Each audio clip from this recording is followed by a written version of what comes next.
It's not calling you Josh Frydenberg, it's calling you Dosh Frydenberg. Under the coalition, taxes for hard-working Australians will always be lower. You know, I don't hold a hose, mate, and I don't sit in the control room. They're answers that only can come from Victoria, I'm afraid, because that's not my job. But I ain't spending any time, mate, because in the meantime, every 3 months, a person is torn to pieces by a crocodile in North Queensland. Well, g'day, and welcome once again, ladies and gentlemen, to the Two Jacks, where we discuss all matters international and local in Australia, politics, media, etc. And joining me, as usual, is Hong Kong Jack, all the way in Hong Kong. You've been hit by another typhoon, Jack? Another black rain. Lots of talk about whether this is extreme weather events and all that sort of stuff. But what really is different is how close they get to Hong Kong, whether we get a direct hit or a near hit. There's always plenty of typhoons, but as long as they stay away, it's okay. As long as they don't give you the direct hit where you get the that moment, that half an hour or so of silence, and you go, oh, yeah, it must be better now, we'll go outside. But that's actually the wrong thing to do. So Friday was going to miss us by a long way. It just took a right-hand turn and swerved towards us. Where did it hit? Where did it make landfall, Jack? Do you know? Oh, look, it skirted the edges of Hong Kong, and we got the rain bands. So windy and very, very wet. Another 400 millimetres in a couple of days. All right. Now we must go straight to Israel. The events over the weekend, a Hamas-led strike deep into Israeli sovereign territory, hostages taken, civilians massacred, missiles fired over the border, an extraordinary assault on the nation of Israel, Jack.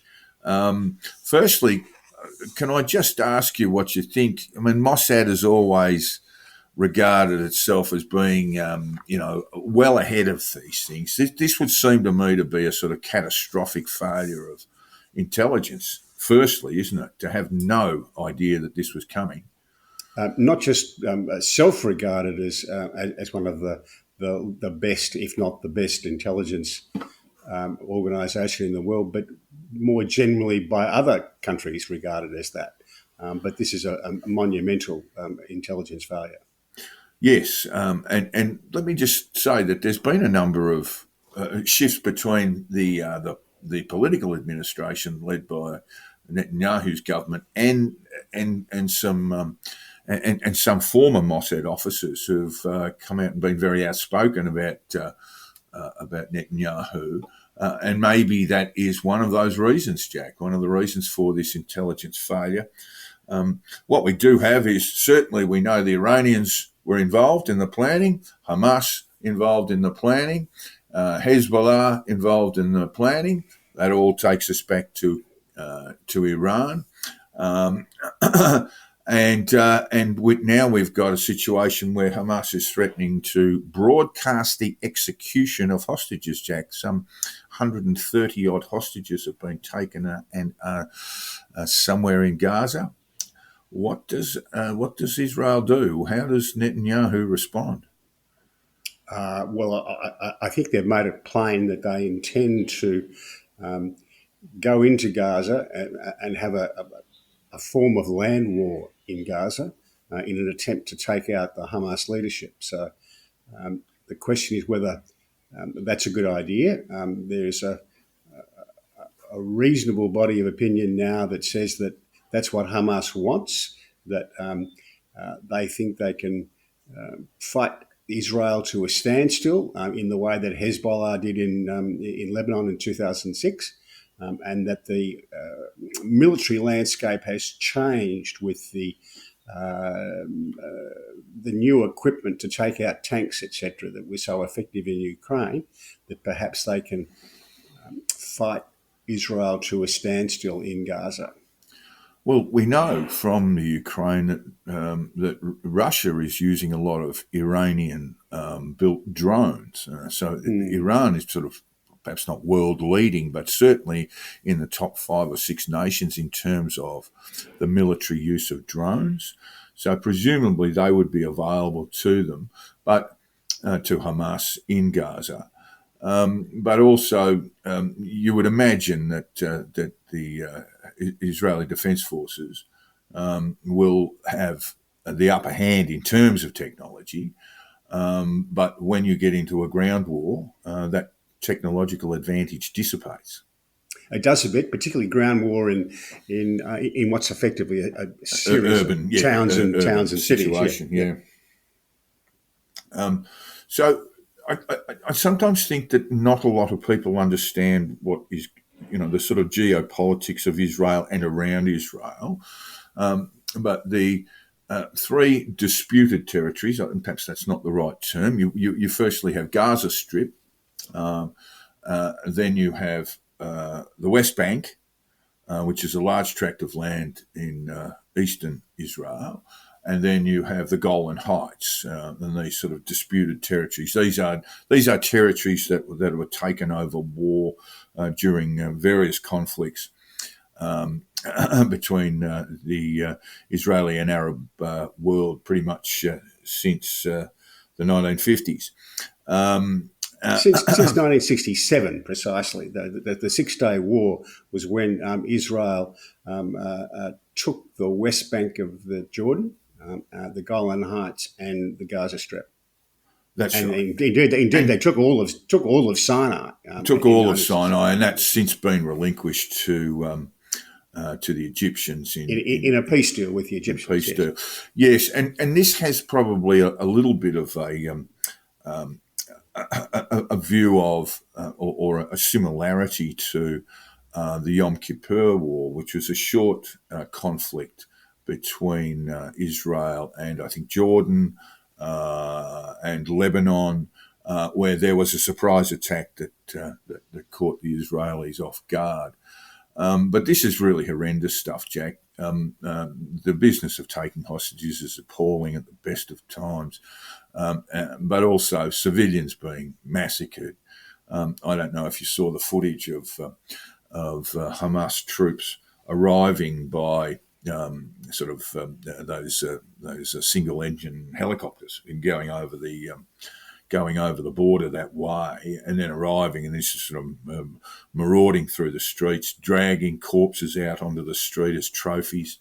Really appalling stuff, Jack. Attacking a peace music festival that was positioned close to the Gaza border. And many hostages taken from that. There was a story, of course, of the young woman who sent a FaceTime to her father saying she was in distress. Or it might have been a text. She was in great distress. She said she was safe at the time. He jumped in the car, drove the 4 hours from Tel Aviv to southern Israel, and by the time he got there, his daughter was missing. And presumably has either been killed or has been taken hostage. How seriously should we regard the threat of Hamas executing people on camera? Well, very seriously, I would think. I mean, it would seem to me to be a retrograde step for anyone who is thinking of supporting the Palestinian cause. That would very much be off-putting, I would think. Certainly would be for me. I take the same view as I did when the Russians invaded Ukraine, Jack. You've got an invading force that's running around killing innocent civilians, and they should be condemned for that. I'm not sure. Well, put it this way. What they've done so far, Hamas, has been fairly horrendous. And yet their support in much of the Western world, including in Sydney, seems to remain pretty strong. Yeah, we'll get to that in a minute. We'll get to that in a minute, and there's much to discuss there. Firstly, we just want to get on the record. Our Foreign Minister, Penny Wong, has come out with a statement saying Australia unequivocally condemns the attacks on Israel by Hamas, including indiscriminate rocket fire on cities and civilians. We call for these attacks to stop and recognise Israel's right to defend itself. Australia urges the exercise of restraint and protection of civilian lives. and that didn't go over all that well with some on the left anyway, Jack. No, the left used to be pro-Israel a long time ago. British Labor MPs used to send their children to summer on a kibbutz in Israel, but that's long since turned around. Yeah. And the involvement of Iran, as we said before, I mean, Hamas has made it very, very clear, but the Americans seem to be a little bit confused about it, or the Biden administration seem to be very confused about it, Jack. They do, yes. Is that because they're just treading carefully here? Well, I think they were a little bit embarrassed because they've just done a deal with Iran where they've released about $6 billion in funds. I think were held mainly in South Korea. That relate to the sanctions against Iran. Yes, and they've released access to those funds, and they're embarrassed that so soon after that release, Iran is meddling in a pretty dreadful way in the Middle East. Where does this leave the peace between the Emirates and Israel, and I guess by extension a prospective peace between the Saudis and the Israelis, Jack? Well, the Abraham Accords, as they're known, have been a success to date. The level of contact between the Israelis and the Gulf states has been very good. Lots of business, tourism, all sorts of stuff. The opening of kosher restaurants in the Gulf states is. Do you have a look at any Emirate news, for example, over the last couple of days? No. I did, and there's not a mention of it. There's not a mention of the conflict at all. And beyond the Gulf states, talks have been proceeding with Saudi Arabia to complete a peace agreement. Now, whether this will derail those, I don't know. One of the things that people misunderstand, I think, about the Middle East is assuming that the Arab world generally supports the Palestinians, and that's not really the case. The reason the Abraham Accords were possible is that a good deal of the Arab world thinks that the Palestinians are the author of a fair bit of their own misfortune and treat them accordingly. Well, yeah, we might say that of the Gulf states, but just looking at their media coverage or the lack thereof, it would seem to me that the one thing the Emirates are doing, and the Saudis too, by the way, is trying to ignore this because their populations, their civilians, may not be all that keen to see their states support Israel. Yeah. That's true. There's a distinction between there's a difference of opinion, say, between the leadership and a fair bit of the people on that.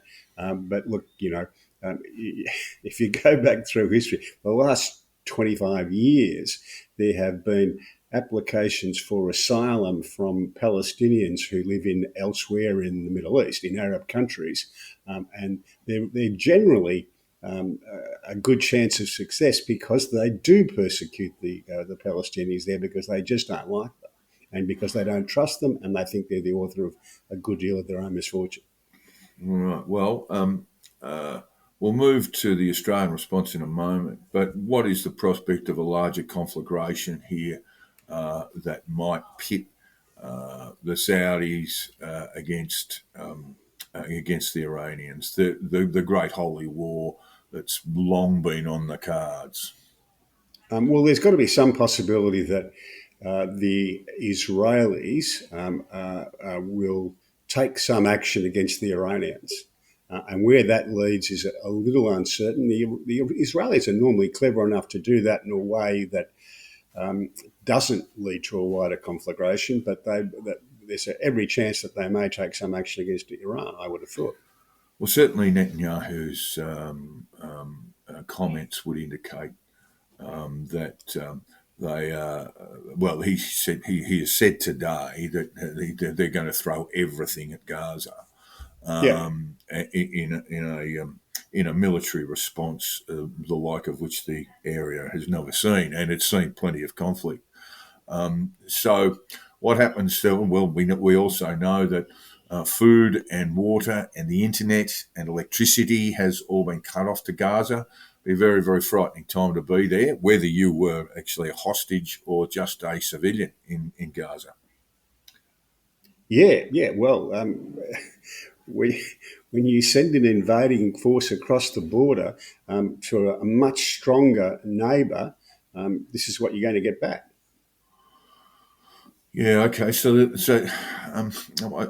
I did enjoy this from Martin Pakula, who's former minister in the Andrews government. I think he was Attorney General there for a while, and also Minister for Sport, Gaming, Racing, etc. And importantly, racing. That was his longest ministership.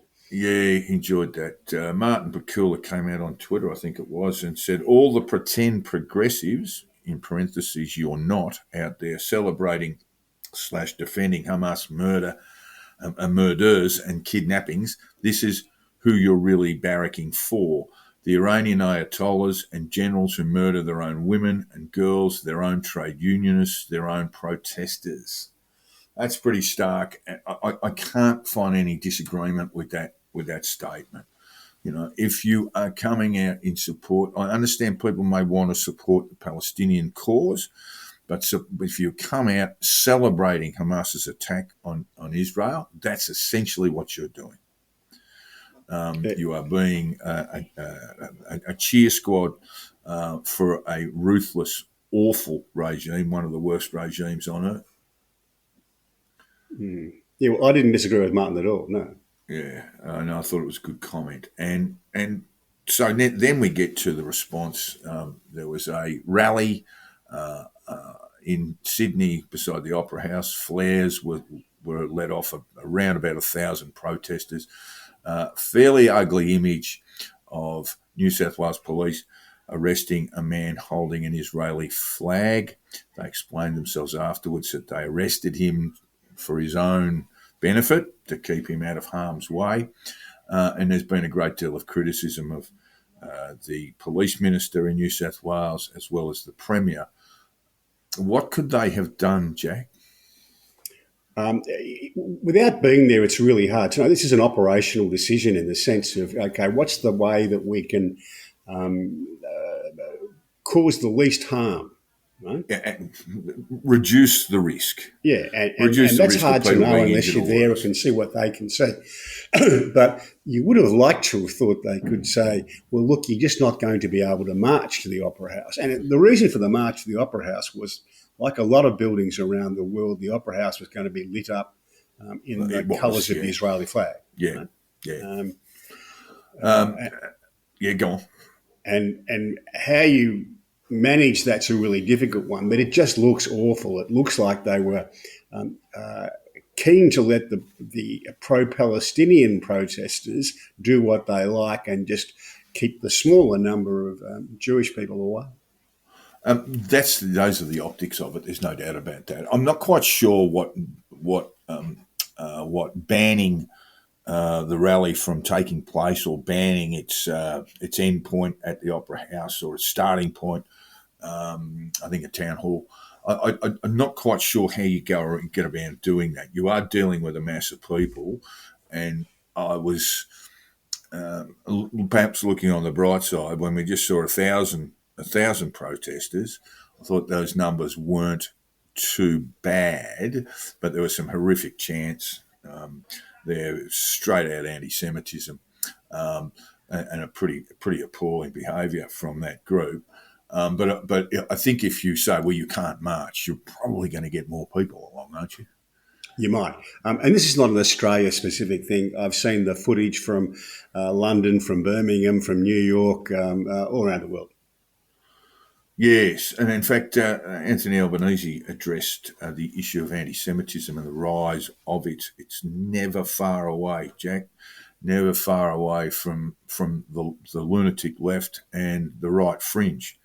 And they can babble about whatever they like about, anti-vaccines and the freedom movement and all, but sooner or later you peel away enough of that onion and you're looking at sort of naked anti-Semitism from both groups. Yeah, I'm a bit of a free speech absolutist, and not quite absolutist, but pretty close. And I think they're well entitled to protest and say what they like. I agree. But I think you crossed the line when there was reports of a chant saying "gas the Jews." Now that's clearly an incitement to violence, and that crosses the free speech line in my view.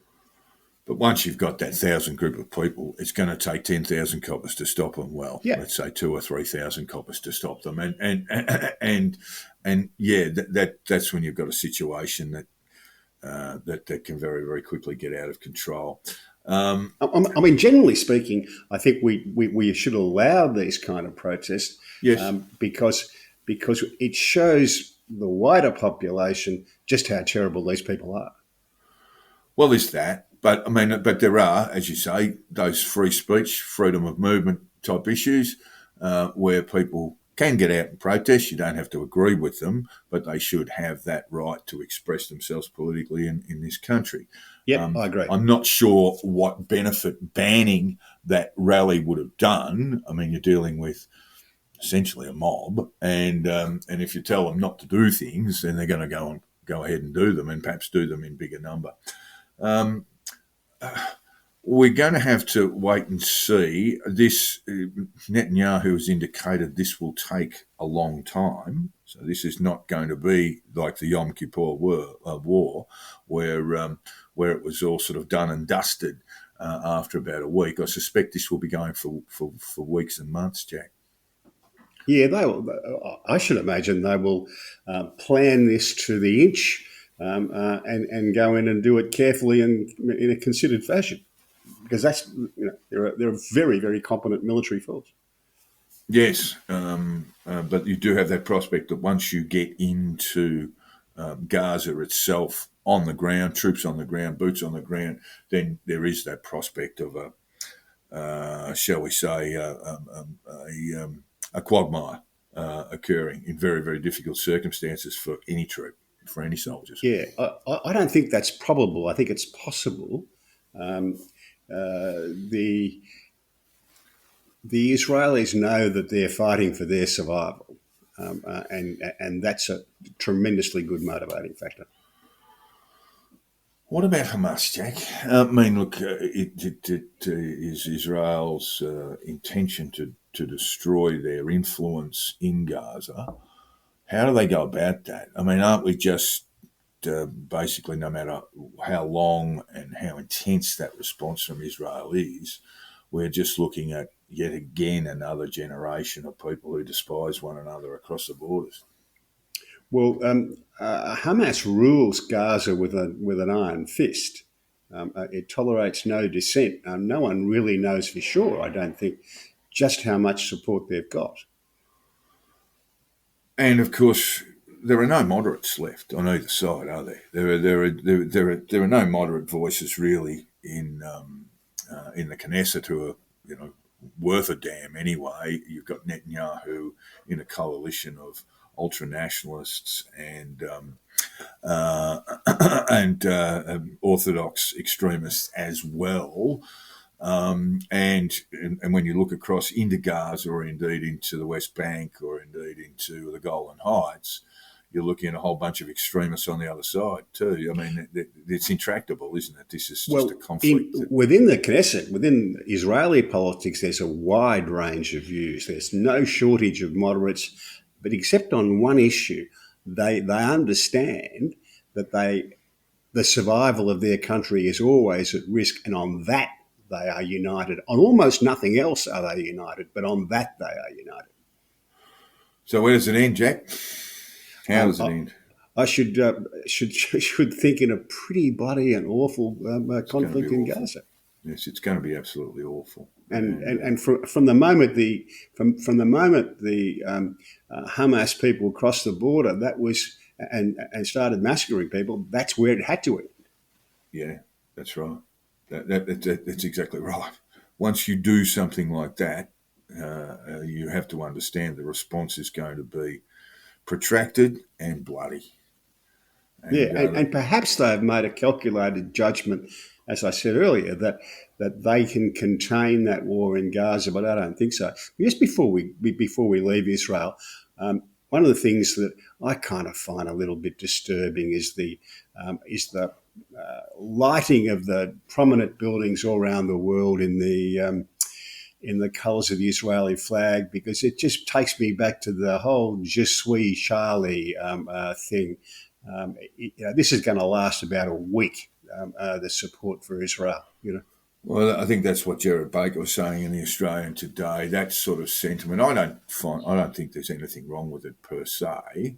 No, it's fine, but it just screams of me of sort of hypocrisy, and we know that people who are doing this, it doesn't cost them anything. It takes no courage to do it. What's going to take some courage is sticking with Israel and continuing to support Israel when it gets hard. When it gets hard is when civilians are dying in significant number in Gaza. That's when it gets hard. Yes, and that's when you expect to see some more open-ended remarks, perhaps. You're absolutely right. That's the very strong likelihood that there'll be many thousands of people in Gaza who will die because of this. And didn't have to die. And if it wasn't for Hamas leaping over the border and dragging civilians out of their homes and killing them, they would not be in the situation they find themselves in now. Yeah, well, we wouldn't tolerate that sort of invasion of the countries we live in, and you can't expect the Israelis to. And they know the difficult situation they're in. They know they're battling for their own survival at all times. And they will behave as you would expect. Well, again, we get to that point, Jack, of Hamas and what exactly they're up to. Are they just chaos merchants, or do they have a strategy? Well, that's what I say. It may be, and there's been some suggestions that between Iran and Hezbollah and Hamas, they have a strategy that they think they can contain the war in Gaza. And that would suit Iran. It might. Iran doesn't want the peace deal between the Saudis and Israel. They might think they can scuttle that. There could be a strategy, or it could just be that they're trying for a chaos agent approach, as you say. I mean, generally speaking, I take the side of the liberal democratic country in these kind of things. That's just my general approach. There were reports of attacks from the Golan Heights, from Lebanon, that would indicate the involvement of Hezbollah, and as yet a sort of eerie peace around the West Bank, Jack. Yeah.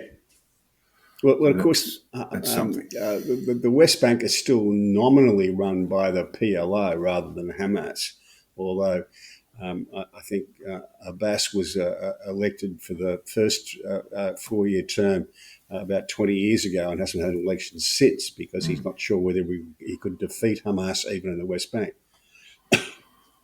And of course, we have to acknowledge it, but the treaties have been routinely usurped by the Israelis, building their settlements in occupied territory, Jack. Yeah, but that's not. I don't see that as a motive here, because that's been going on for a very, very long time. And as far as Gaza is concerned, the Israelis evacuated from Gaza. It's a long time ago now. I can't remember which year it was. Well, you're saying there are no Israelis there. Well, there are perhaps as many as 160 there at the moment, but they're there under duress. Very, very ugly scenes. We know how quickly the Middle East can kick off. Look, just one thing that's often said about Israel, it's described as an apartheid state, and Bob Carr does this. And I think that's nonsense, because, Israel has Arab members of the Knesset, their parliament. It has Arab judges. This is nothing like South Africa in the 70s and 80s. Yeah, it's a much overused term, apartheid, and really undermines what was going on in South Africa for many years. Yes, the absolute disgusting exploitation, manipulation of the majority black population there. Now, you've got a correction to make, Jack. When we get to Australia, we're going there now. You got a correction to make. I do. It's only a minor piece of trivia, really. Yeah, but I said that there'd only been one prime minister who'd come from the Senate, and he had was Harold Holt. When Harold Holt died, and it was John Gorton, and he had taken the seat of Kooyong, and that was wrong, because I should have remembered that the colt from Kooyong, as he was known, Andrew Peacock, was the member for Kooyong, and I think Gorton went into Holt's old seat, which was Higgins. Right. Yes, there you go. So, yes, look, I couldn't. Going back a fair way for me, but I couldn't remember anyone being elected Prime Minister from the Senate, although Gorton obviously came very close. Needed a by-election to get him up. Or did he was actually sworn in while he was a senator? Yeah, he was still a senator when he was sworn in. Okay. Well, yeah. We raised all that in regard to the sort of quite crazed murmurings about Jacinta Price becoming the next Prime Minister of Australia. I think it was some Andrew trashy Peacock, op-ed from the Andrew Age. Peacock, I quite liked. It's a favourite story I have of Andrew. Remember Sean Dorney, the ABC correspondent in the Pacific and New Guinea? Yeah, one of our great correspondents. Yes, I think he's still with us. He was but quite ill. Specifically. He was a bit of a rugby league player, was Sean. Played halfback and captained the New Guinea team in rugby league. And he was with Andrew Peacock, and they were doing a tour up in the highlands, and the plane lands, and Andrew is delighted because there's hundreds and hundreds of people there cheering as he comes off the plane. And what he doesn't realise is they're there cheering Sean Dorney rather than himself. He also said his biggest defeat was when Leilani was beaten by Think Big in 1974. He didn't dwell on the politics. He went straight for the races. Yeah. And I can tell you, I met him for the first time about 15 years after that with a mate, and we were talking racing, and it was the first thing Andrew brought up, that Leilani, and not only did she not win, but that bloody Peter Cook, the jockey, he went far too early and cost them the race. No, always bag a little bloke on top, don't you? When things don't quite pan out, didn't hit it hard enough. And you got to say, pulled it out too early. 15 years later, he was still cranky about it. Still annoyed about it. Yeah. All right. Now moving on to The Voice. More polling suggesting the yes vote is in a good deal of trouble. I think it was Newspoll 38.53. I think that's it. The yes vote 38. Yeah. It might get to 40, but it's not going to get any closer than that, I don't think. That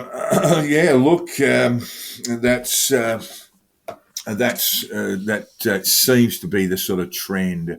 But there's some sort of more breakdowns on that.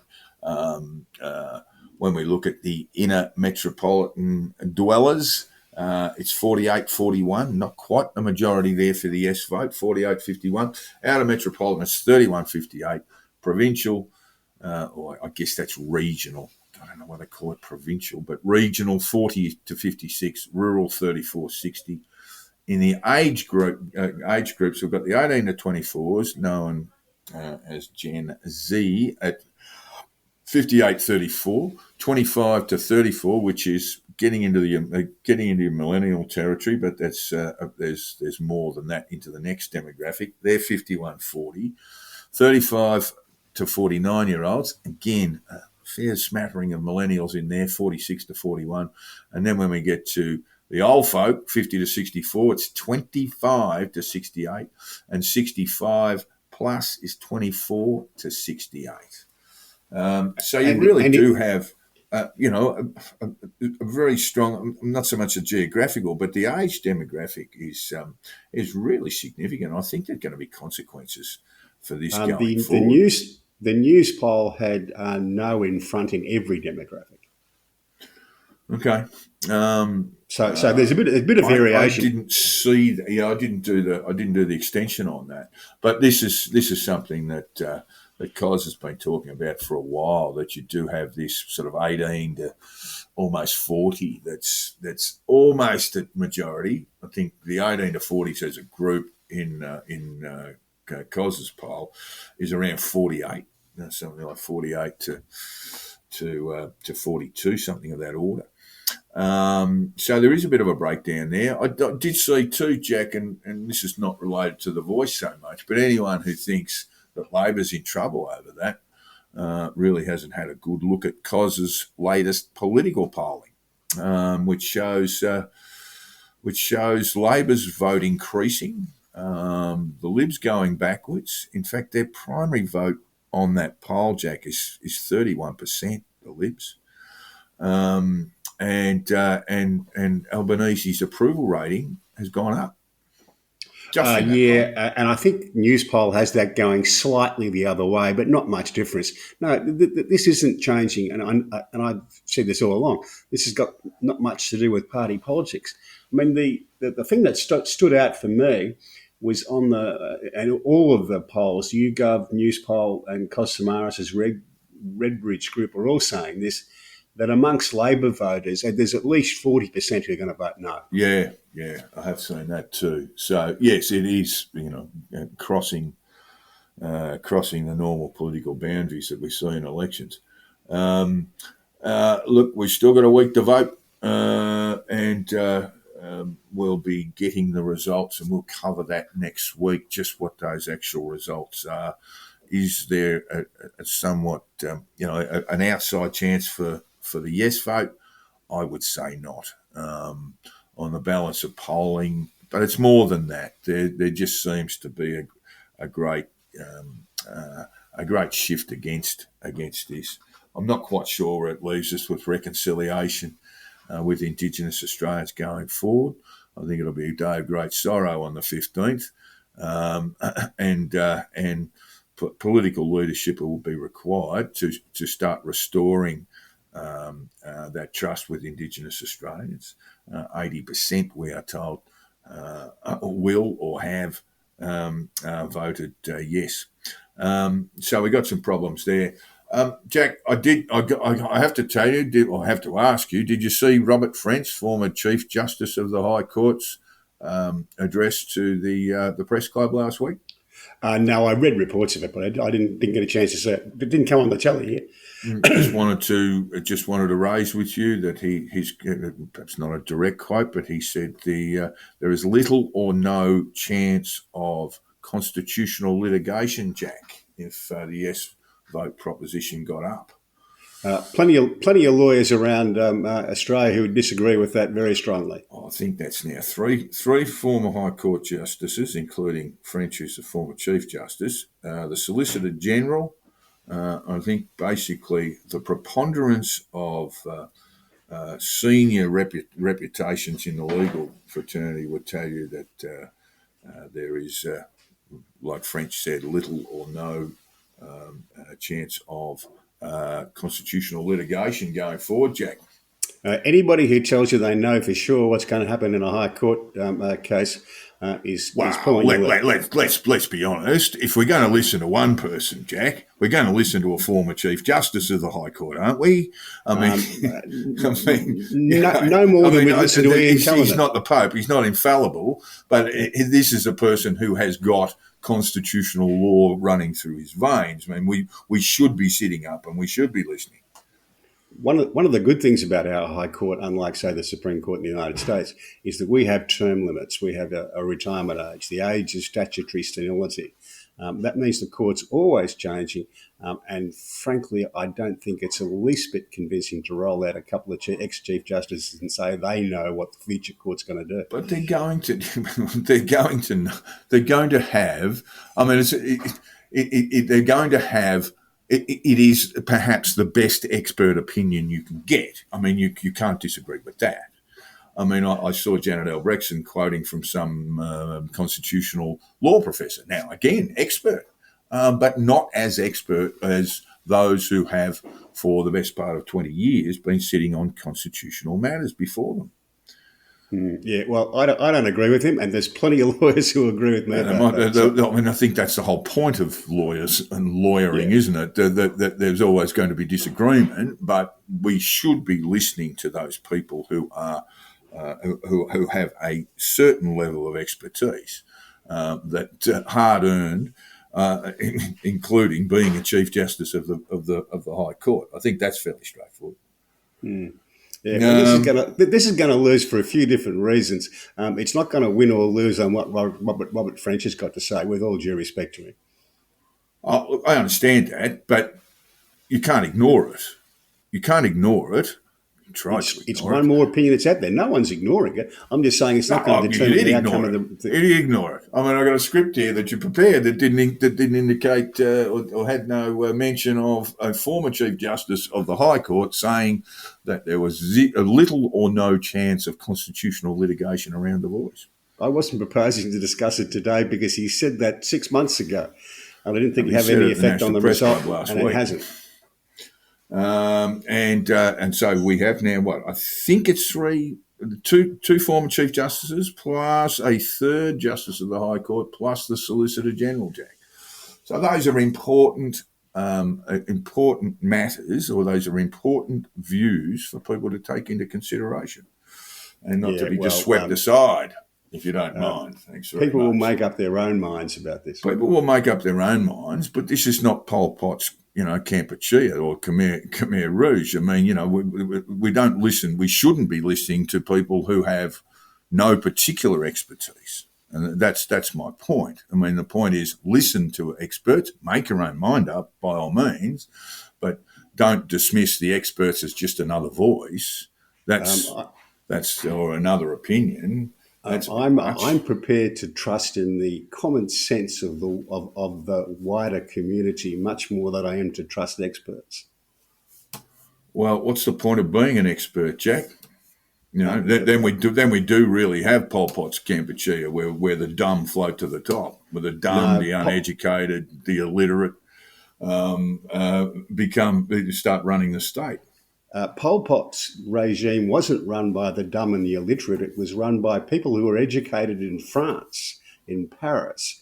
It was run by the educated experts, and that's how badly it went. What you're saying historically incorrect. I mean, I don't know about Salazar. Educated in Paris, was he? Yep. Was he? You sure? Yes. I'll go through. We'll get back to that, and we'll go through the sort of leading cadres in the Khmer Rouge and find out how many of them were educated in France. Almost all of the.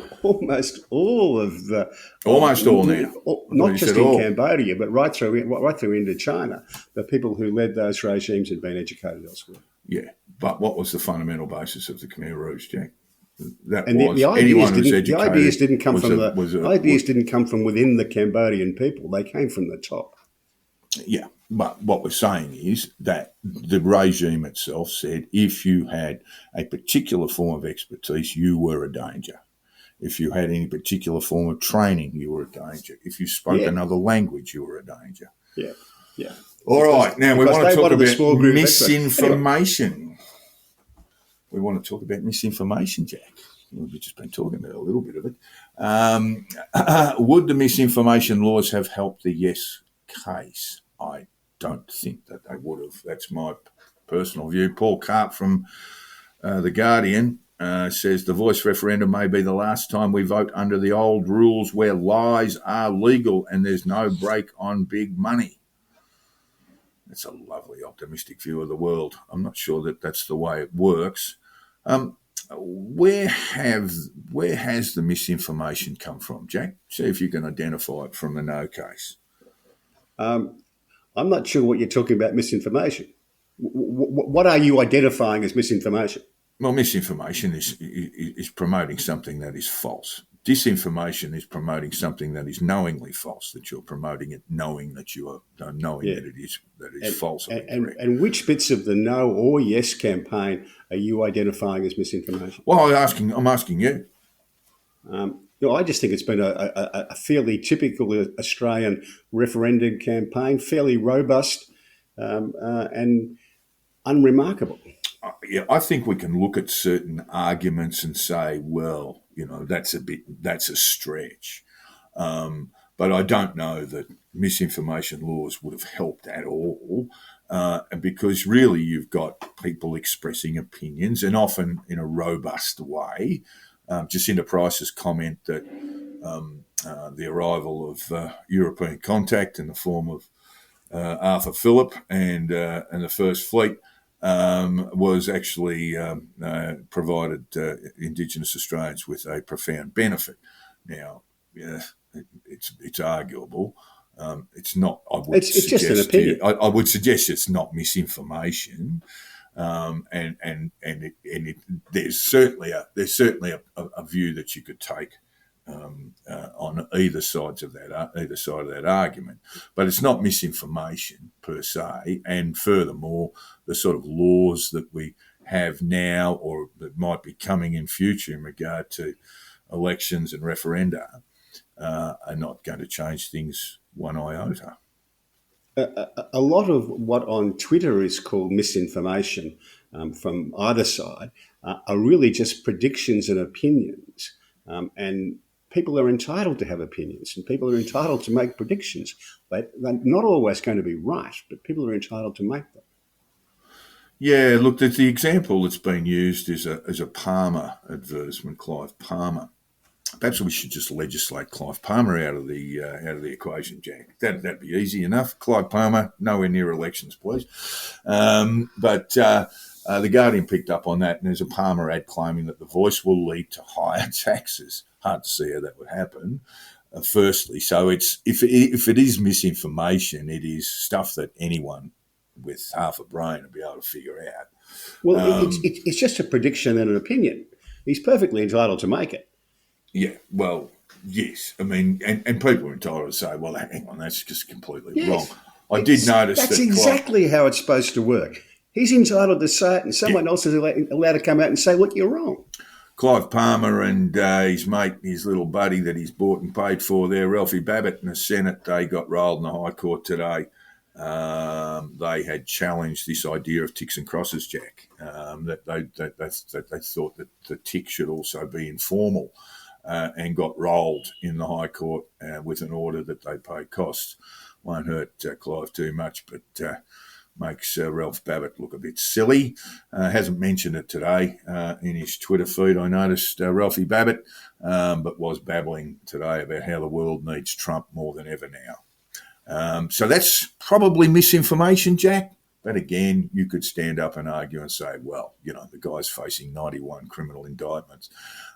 Probably not the guy you need right now. But that's, again, you just fight that with facts rather than deal with it as misinformation. Where I believe disinformation is a real problem, and we're about to see, and we haven't addressed it yet. We'll get onto it in a little bit. But Bobby Kennedy Jr. has announced an independent run as in the presidential campaign next year. He is a man who spreads disinformation, and that's a problem I've got. I mean, this is, he claimed he was misquoted, but I've read the quote, and it's very clear that COVID vaccines, COVID itself was engineered not to affect people in China, Chinese people, and also European Jews. So that's the sort of stuff we need to knock over rather than the expression of opinions, which might be stupid and wrong, but they are just opinions. Yeah, so far as I'm concerned, there's been some nasty stuff said in the referendum campaign right across the board, and that's unfortunate. But generally speaking, the campaign has been okay. It's just been robust and vigorous, and that's how it should be. What about Lydia Thorpe, I'm not talking about disinfo or misinfo at the moment. What about Lydia Thorpe when she came out last week and blaming Anthony Albanese for the fact that hard right extremists, neo-Nazis and others had made threats to her in some appalling video that I haven't seen and wouldn't look at. And she blamed Anthony Albanese for all of this. That's an opinion as well. Well, it's definitely an opinion, but it's an opinion coming from, and people really should understand the context of this, that the black group, no C in black, that she purports to represent, had decided in the week before the referendum voting, the polls open, that they were actually flipping and going to vote yes. And that left Lydia Thorpe, shall we say, struggling for a constituency, and when you're struggling for a constituency and you are shall we say, a populist politician, then the first thing you start doing is making the most outrageous remarks in the hope that you'll get reported. I guess that be a reasonable understanding of her motives, Jack? Well, it could be. It's always hard to pick people's motives from the outside, but she only ever had niche support, and it's looking like it's becoming a little bit too niche. None of this has much to do with the referendum. The referendum's been lost in the middle. 40% of Labor voters are going to vote against the government's proposal. That tells you all you need to know about the Voice. The government got the process and the proposal wrong. They can't even persuade 40% of their people to vote for it. But they can just get to a majority within their own voters.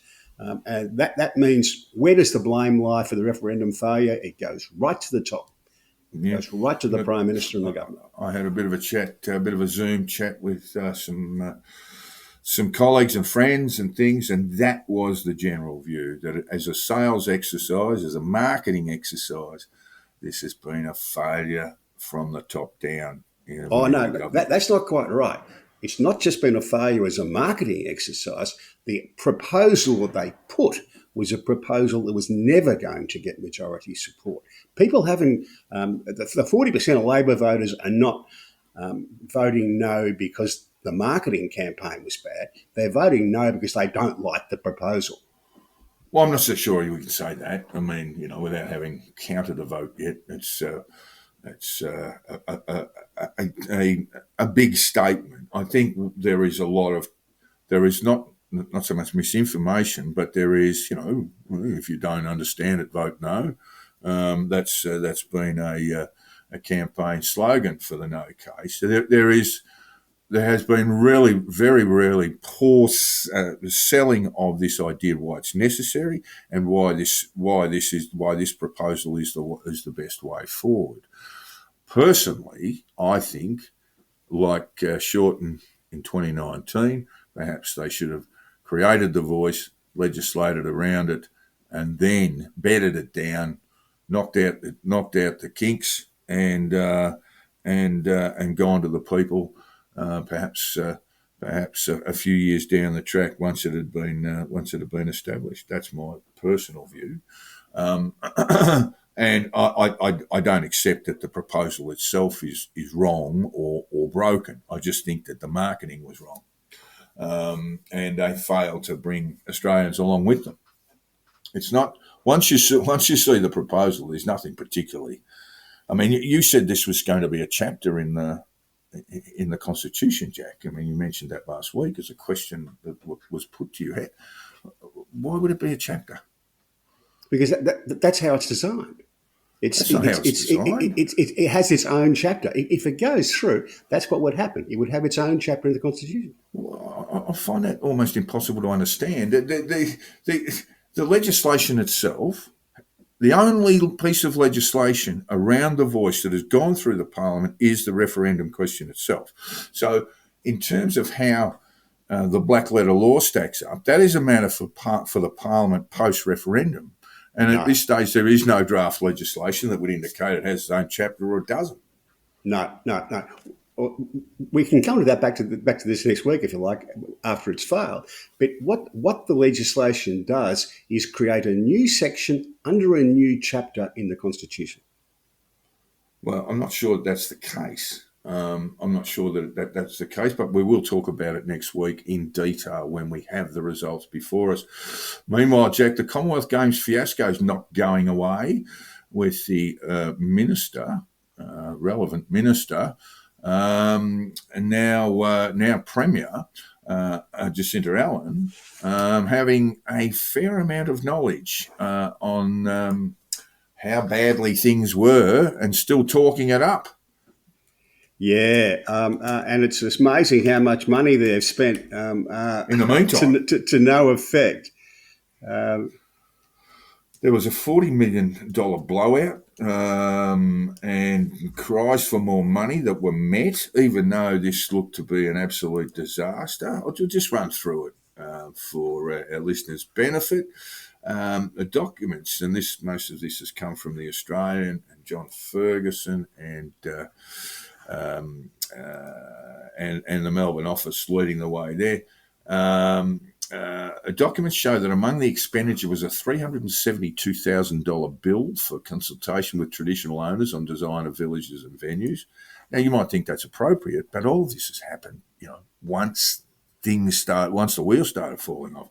In addition to a $21 million to the $21 million, the government documents show another $19 million was sent in preparing venues for the regional games that were axed by Mr. Andrews in July. The $40 million blowout follows the release of figures on Tuesday showing that Victorian taxpayers have been stung with a $1.3 million bill for lawyers who negotiated the $380 million compensation to the Commonwealth Games. And the figures show the high price. And isn't that a good thing? Oh, lawyers again, Jack. Jesus Christ, like a guild, you've got to kick the door down. But yes, I mean, that's a $1.3 million bill for lawyers. Barely put the kids through private school, Jack. It's those good people at Arnold, Block and Liebler, and they wouldn't charge you too much, I'm sure. Oh, I'm sure they don't.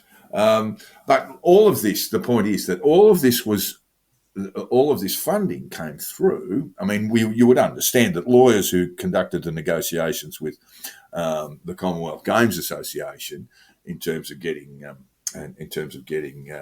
a compensation deal through, you would understand that they would need to be paid. But there's a lot of other spending that's occurred when clearly there had been a very tepid response from government, which ultimately would veer to the cancellation of the games. How much is this going to affect Jacinta Allen's premiership, Jack? It's a question of how much was continued to being spent when it was clear they weren't going ahead. Yeah, that's what I mean. And how much will that affect her? Well, not too much. She had her hands all over it, but the reality was that decision not to proceed was probably being made in the central Dan's office, where every big decision seemed to be made, and she probably was kept out of the conversation. You reckon? That'd be pretty good. That'd be a pretty good out for her, though, Jack. Should she use blame it? Dan. In the event of emergency, break glass, that sort of thing. Yeah, and pour a bucket on Dan and move on. Yeah, well, that's politics. All right. There's nothing more ex than an ex-prime minister, an ex-politician. Just before we leave this, can I just clear this up for you? This is from Reconciliation Australia. The new chapter and section to be added to the Constitution are Chapter 9, Recognition of Aboriginal and Torres Strait Islander People, Section 129, and it goes on to list the section. So yes, indeed. So who says that? Reconciliation Australia? Yeah, but they're not parliamentarians, Jack. But that's what I was found in the 2 second. They're not parliamentarians, mate. They don't get to vote on the legislation. They're suggesting this is the model we would like, and you may well be right, but that's not necessarily the case. What's in the legislation. They are not parliamentarians. They do not get to vote on the black letter law. Yeah, chapter 9 of the Constitution. It would be. It won't be, but that ain't necessarily it. Anyway, we'll keep going. We'll have a further blue about this next week. But in the meantime, we have to. Calm and order has been restored across the Bass Strait. The Tasmanian government will remain in power for now, after former Attorney General Elise Archer has now confirmed she will quit the Parliament and ending a standoff with Premier Jeremy Rockcliffe and avoiding the threat of an early election, which they probably win anyway. Interestingly, Jack, just as an aside, Tasmania is the only state with a majority of yes voters, and it's actually like 58. So with the majority of? Yes voters on polling. Yes. Yeah, it's the only state with a clear majority. I might add, though, that is the least likely to be an accurate poll because of the smaller numbers and the smaller sampling. Yeah, we'll see. We'll see next week. But I think it was 58. 58, yes, it might have been 56. Only state showing in favour in polling. But Archer has gone. She's moved along. Was a deal done, Jack?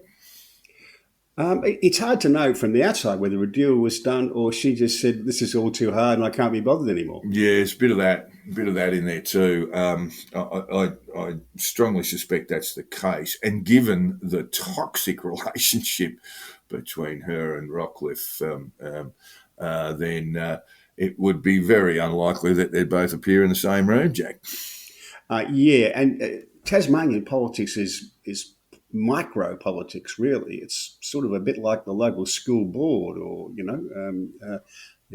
a fight in the committee of the football club. Yeah, so Rockcliffe survives. I would also say that the way their electoral system works is you would need profound support for Labor for Rockcliffe to be knocked off, and I don't see them being ready to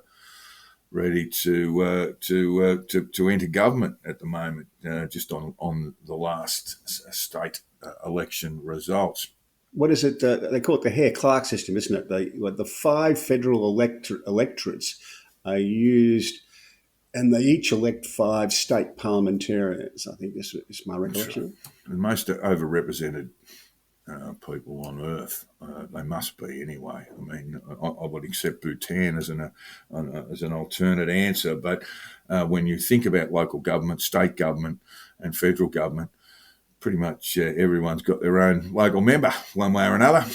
Yeah, it was a joke I used to have with a person who later became Prime Minister that the ideal job would be to be a state upper house member in Tasmania.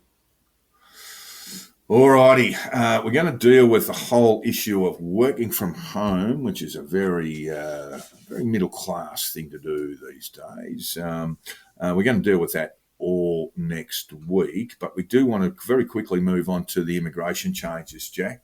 We've talked about this a bit. That's your particular area of expertise and not mine, so we'll lead you off there. They're doing a number of things in immigration because the visa system generally needs tidying up from time to time, and they're going through that. But they've got a particular problem with around about 100,000 people going through the asylum seeker process in Australia. They're either waiting for a decision by the department, or they've appealed that decision to the AAT, or they've gone to the courts. And so 100,000 is a lot of people to have in that category. And that's led to long delays.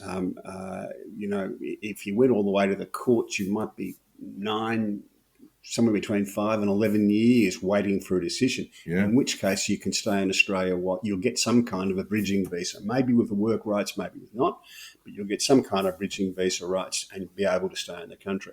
So the government said, well, we're going to have to do something about that. So they've tipped in a lot of money. I think it's about 160 million. Another 50 million for Home Affairs to speed up the processing of these claims. 58 million for 10 new members of the AAT to Jack, review. Put your resume in.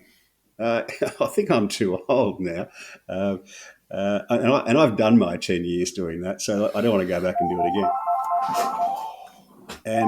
And also for 10 new judges for the Federal Circuit and Family Court as well. And they are going to do what they call real-time processing and a last-in, first-out approach, which means what you do is, if you apply for a protection visa tomorrow, they'll deal with your case straight away. And the hope with that is, and it generally works, is that discourages the new non-meritorious applicants. It's a lot of these applications are made by people who know they won't have any real prospect of success, and they do it so they can stay in the country. And that's a problem for the people who have real applications, because they have to wait in the line as well. So the way to fix that is to triage them and treat them separately.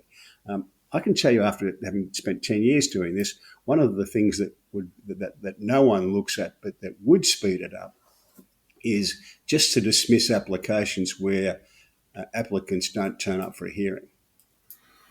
We talked about this, and I certainly don't want to blacken the name of genuine refugees, but we talked about this in regard to Albanian emigres coming to this country, often with false ID, false passports, etc., even indicating that they come from another country.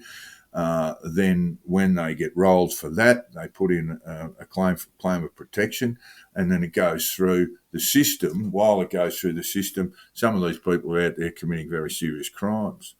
And that's part of that whole organised syndicate's methods and motives. They've actually picked Australia as a location where they can drive through the gaps in immigration processes.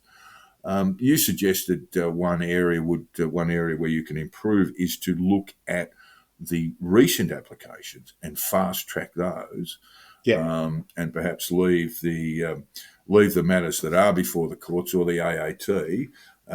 Let them go. Yes, streamline them with a bit more money, but also deal with the new applicants in a timely fashion.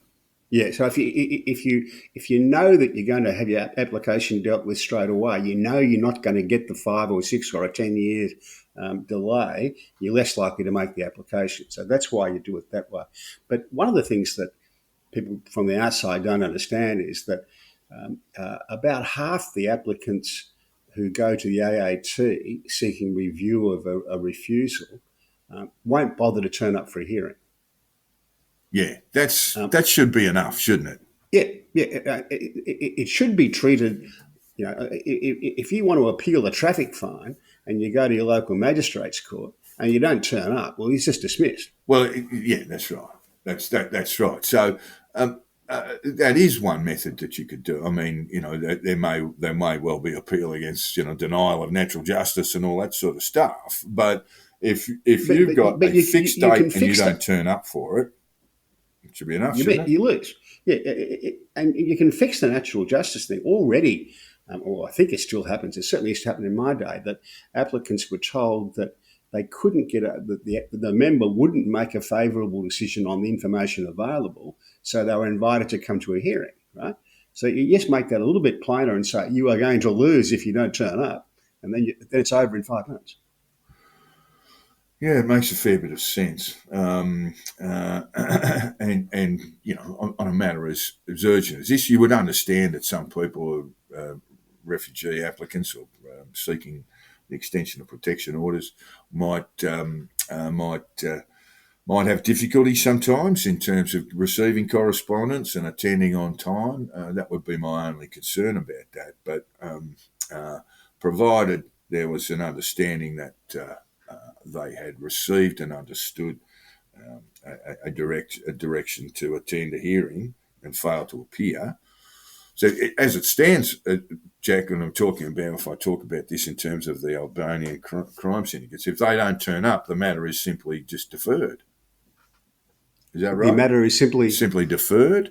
Yes. Well, or the member has to write a long decision explaining why the application failed, which slows down the whole process. Yeah, you want to speed the process up, and you need to deal quickly with the non-meritorious claims that aren't really serious, that aren't really being pursued seriously by the applicants. So you say, if you don't turn up for the hearing, you're out.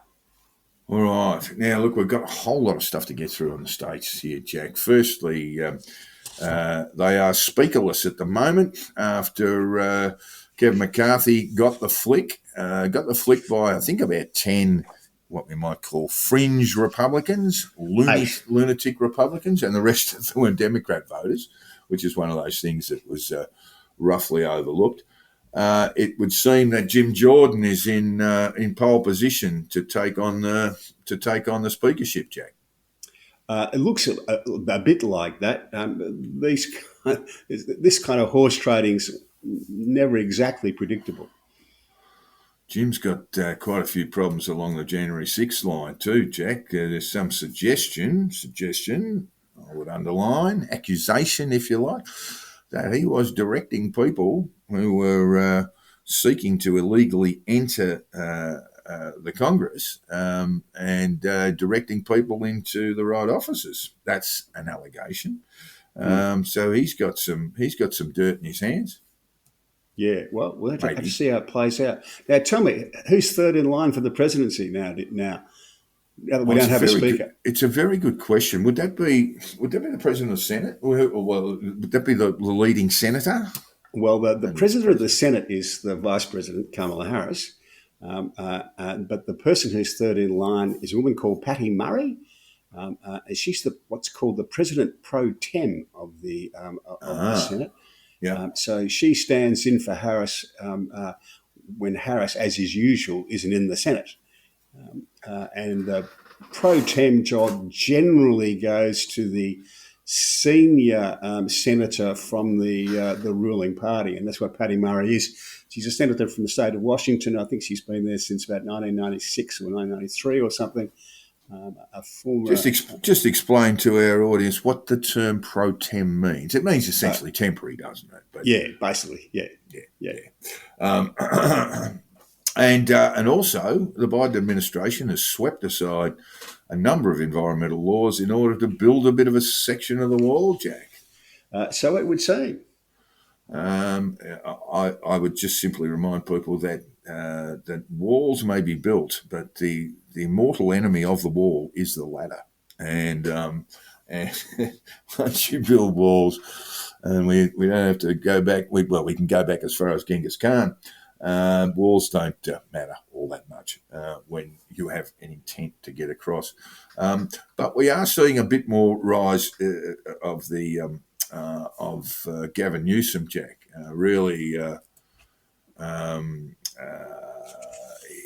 Is he putting his credentials forward as the alternate candidate? Absolutely.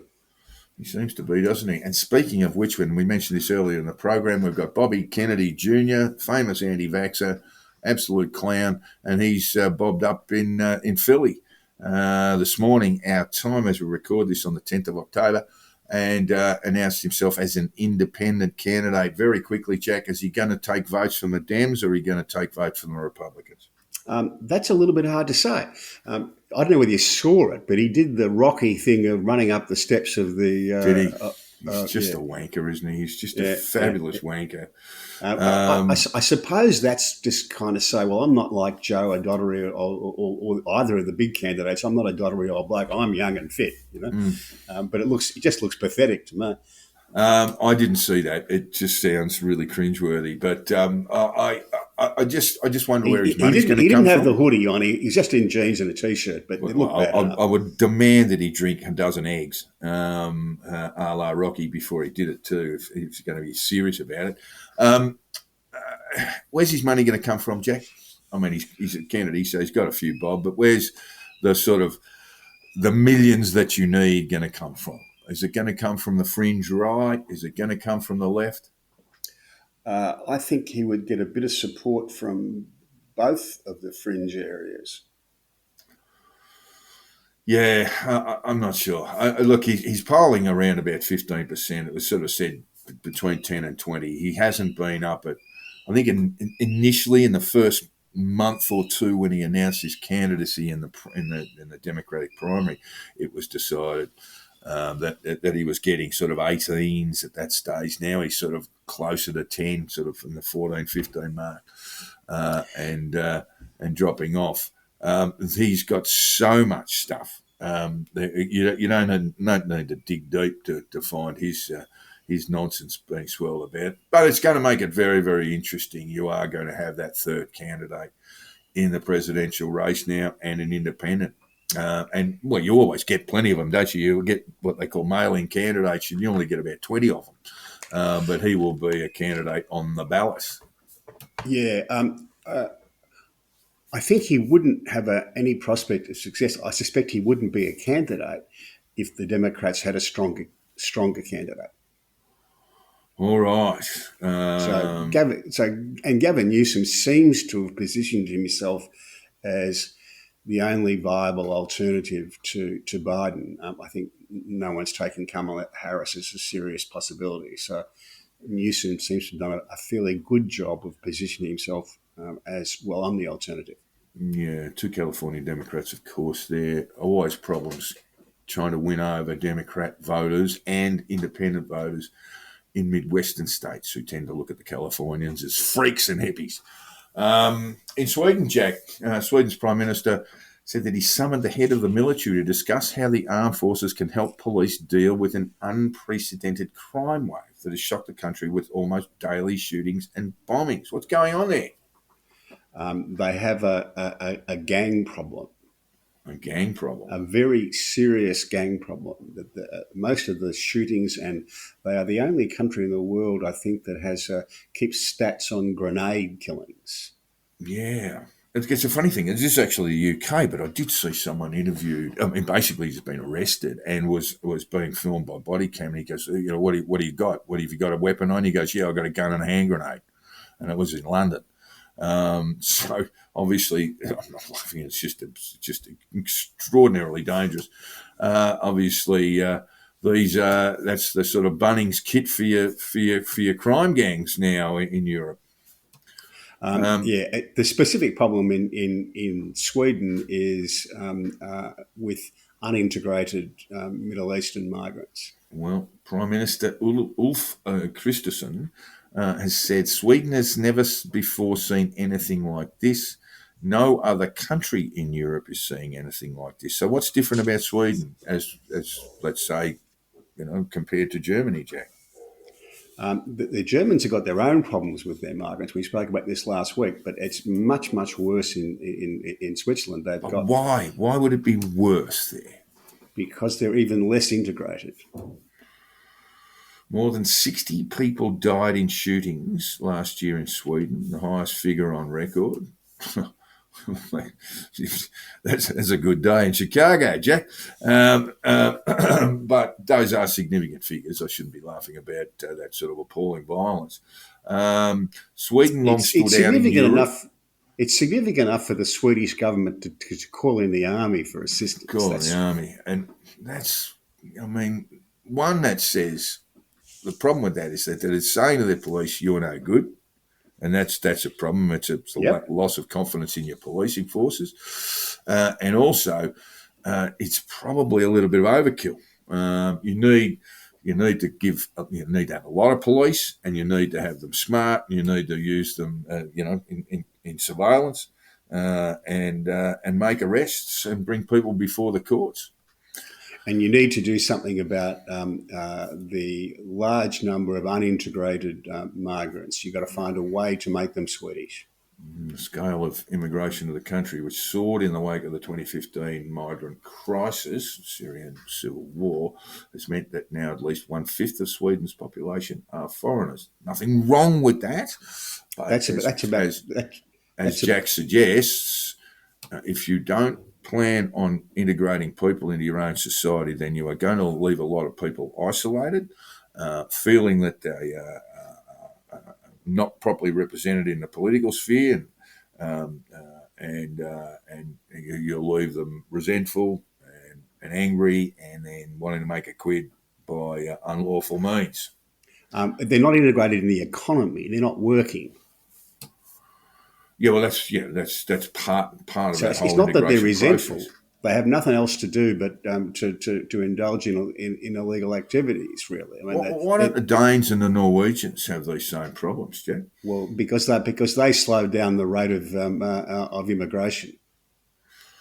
All right. Well, just finally, while we stay in Europe, Germany's cabinet has approved putting on reserve lignite-fired power plants back online from October until the end of March 2024. So I don't think they've come online yet, Jack, but they're basically sitting on the bench on the pine, waiting to be called on if needed. Waiting for the cold weather. Yeah, and so lignite, just for the benefit of our listeners, Jack, is pretty ugly brown coal that burns slowly and pollutes heavily. I think their lignite's even worse than the Latrobe Valley brown coal. Yeah. You set fire to it and it just smoulders forever. You might remember the fires during the bushfire disaster that we had. That one of the brown, the brown coal open cut mine in your lawn burnt, and it burnt for about 4 months. All right, moving on to sport. Anybody who's ever fed a briquette heater could tell you how good they are. This is really ugly, mate. It literally burnt for weeks and months, and there was actually great concern about how to put it out. Off to sport now, Jack. You've been watching any of the World Cup? I watched a bit of it. I thought England were going pretty well on the opening night, and I didn't check the score until the end and realised the Kiwis had. I think they got up with about 8 overs to spare, hadn't they? And 9 wickets in hand. Very, very good effort. I watched that game closely, and I just didn't think England had made enough. Stokes didn't play, of course, the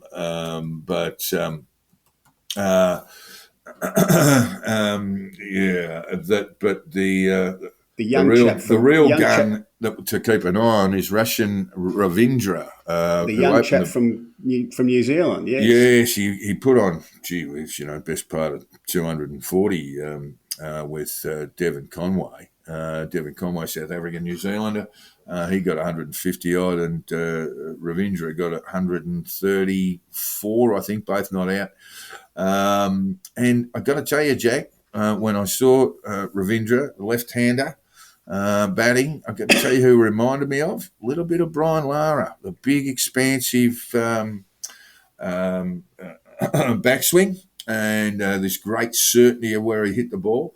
Very impressive looking player. I think he has played in Australia, came across the tour. Still a very young man, but this was his World Cup debut against England and absolutely spanked them. Got 50 against the Netherlands last night, and a fairly easy win for the Black Caps. I've seen a number of interviews with some of the key players in the tournament, and they're all been asked who'll be their top 4. So we don't have a group thing in the ODI World Cup. There are 10 sides. They all play each other once, and if you finish in the top 4, you go through to the semis. People were saying India, which is right. Australia, well, we'll see. England, we'll see. No one to mention New Zealand, and I think they go pretty well. They always seem to get under the radar. And we'll see how they go. But they started the tournament really well. Australia been beaten by India, who do look a cut above, certainly on the Chennai wicket. And they had the great rock star of world cricket, Jadeja, man with the best hair in cricket, by the way, too, who ripped into the Australian middle order and just made them look really, really ordinary. So, long time to go in that one. Meanwhile, Jack, hurrah! Portugal won, beat Fiji, but not by enough. So the Australians, the Wallabies, are coming home. Great effort from Portugal. They scored late, and so there wouldn't have been any sense that Australia could somehow survive in the competition. But a great little win, nevertheless. The Fijians and the Welsh will go through. Very intriguing contest coming up between Ireland and the All Blacks. And she's on form. You'd have to go with the Irish, who haven't put a foot wrong in this tournament. The Irish will start favourites in that. Yeah, they will be favourites. So we'll see how they get on. We're into the we're into the knockout stage of the competition now. And Ireland really, as I say, haven't put a foot wrong. Neither have the French. And the ABs haven't either. Neither have South Africa. And there are plenty of other sides still in it. But those 4 sides look to me to be the ones who'll be thereabouts. And we've also had a fair bit of one-day cricket. Did you see Jake McGurk? He's got the hyphenated name. The century in 29 balls. Yes, and the world has come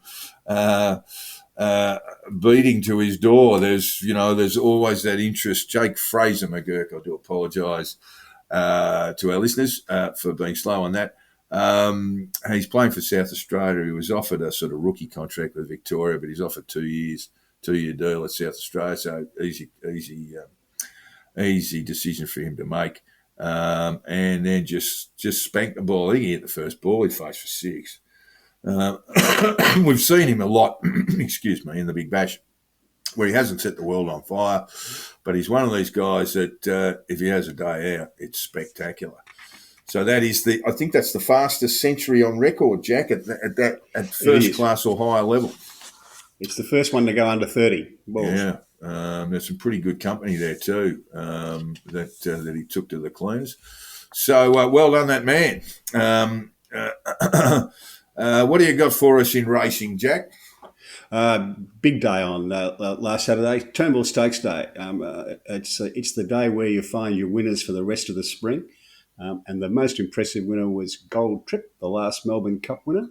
Won the Turnbull Stakes and won it in such a way that you would think he would win a Cox Plate on that. He was always thought to be a doer stayer, but it was a sparkling performance. And I noticed that Mark Zara, his jockey, has taken another ride in the Caulfield Cup, which suggests that Gold Trip will go to the Cox Plate and then to the Melbourne Cup. Would seem so, wouldn't it? If he's jumped off it, and because it, by the sense of things, would go very, very well in the Caulfield Cup. Whatever happened to it's only ever been done before the trifecta, Jack, the Triple Crown. They don't normally. They don't race anywhere near as often. I mean, Far Lap won 4 times on Cup Week. They don't race them like that anymore. Yeah, well, the last one to do the only one to do the Triple Crown is Rising Fast, Jack. The Triple Crown is the Caulfield Cup, Cox Plate, Melbourne Cup. And he managed to do that, I think, about 1953. No one's done it before or since. What about the Everest, Jack? That's the biggest prize money in Australian racing by some considerable margin now. $20 million race, Jack. Yeah. I've got to say, as a field, it doesn't look as strong as the fields have been for the previous Everests. So explain to me what the Everest is, Jack. That is to our listeners. I think there are 12. Is it 12 slot holders? Yes. People purchase the right to have a runner, and then they negotiate with the owner of a horse to put that horse in their slot. And then they come to an arrangement as to who gets what share of the prize money, and we don't really know the answer to that. $20 million. You've got a fair bit to say. But what's the race run over? What's the distance? It's a 6-furlong race, 1,200 metres at Randwick. So sprinters. And it attracts huge crowds, lots and lots of young people, and there's lots of talk in the press about who's getting a slot and who's not getting a start. So that builds a bit of interest in it. It's a creation of Peter Volandis, the bloke who runs the NRL. Rugby League, yeah. And it's been I was a bit sceptical about it when they first announced it, but got to take my hat off to him. It's a great success. Couple of Waterhouse horses in there, couple of Gaze horses, alcohol free. Wouldn't be backing that, would you? And Hawaii 5-0. Who do you like in it? About Hawaii 5-0 is a John Singleton and the bloke from Harvey Norman, a horse. Yes. The one I kind of like is So You Think, progeny. Think about it. Think about it. That's Joe Pride. Joe Pride, the trainer there. He's got a couple in there. He's got Private Eye in there as well. Yeah. Well, it's a 1,200 metre. We don't have the barrier draw yet, do we? Or do we? No, we don't. So you're gonna need to know that if you're going to have a punt on it. They run around the wrong way in Randwick too, but you're going to need to see where they are in a sprint. Your barrier draw is very, very important. And that just about takes us out, except we've got a couple of things there that have amused us during the week. Give me the first one, Jack. We mentioned her a bit during the program, but we haven't had a good laugh at her yet. Yeah, Kamala Harris. This was a comment from a woman called Amy Alcon on Twitter. She's very pretty and extremely incoherent. She's the political version of Judith Butler, as in it sounds like she puts a lot of sound smart words in a paper bag, gives it a shake, and then says them in the order they came out, and then does a reprise with a slight shift in wording. And the responses were in pretty quick. If Kamala Harris was a white conservative guy, the media would be laughing nonstop at her. And someone else says, yep, we've seen this movie before, and it was called Dan Quayle. That was moderately amusing. Duncan McNabb an old buddy of yours from the Duncan McNabb's a very, very good man, ex-New South Wales police detective, and has done some outstanding work to basically create or put pressure on a government to announce a judicial inquiry into the gay bashings and murders that go back to the 70s and 80s in Sydney. And God bless him for doing that. It has led to one arrest. But anyway, Duncan was waxing humorously. He was. This is Duncan. The Glorious Airplane or Flying High movie. Great OJ line. As a comment about the movie, although he actually improved with each film, his acting remained a lot like his murdering. He got away with it, but nobody really believed him. That is O.J. Simpson. Can I just finish with Philip Adams on Twitter? And I follow Philip because it's always amusing. Public apologies from an idiot. Ever since the debate began, I have been predicting a triumphant victory for The Voice. Just as 59 years ago, I also believed a rational world would unite to defeat global warming. That's 1964, I can tell you. And there's a prize for anybody who can find a mention of global warming in 1964. Greenhouse effect. Ooh, probably not quite 1960s. All I can tell you, Jack, is I've met the great man. He's actually a very lovely bloke at face-to-face level, and very generous with his time. And so he's actually a lovely bloke, Philip Adams. I like him a lot.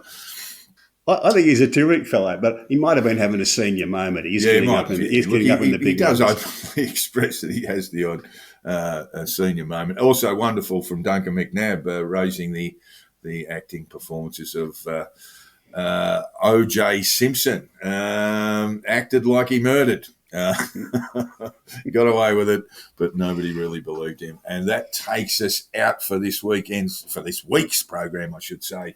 Listeners, thank you very much for your time. We did have a lot of feedback from last episode. We'll try and chuck that all in, a lot of it relating to The Voice. We'll try and chuck that all in. We had to get through so much this week that we've had to jettison various stories from around the world just to get in everything, particularly around Israel and Gaza. It is just appalling there at the moment and will be for a long time, as we've discussed.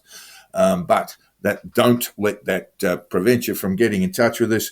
I get a lot of feedback on my Twitter DMs. Please continue to provide them.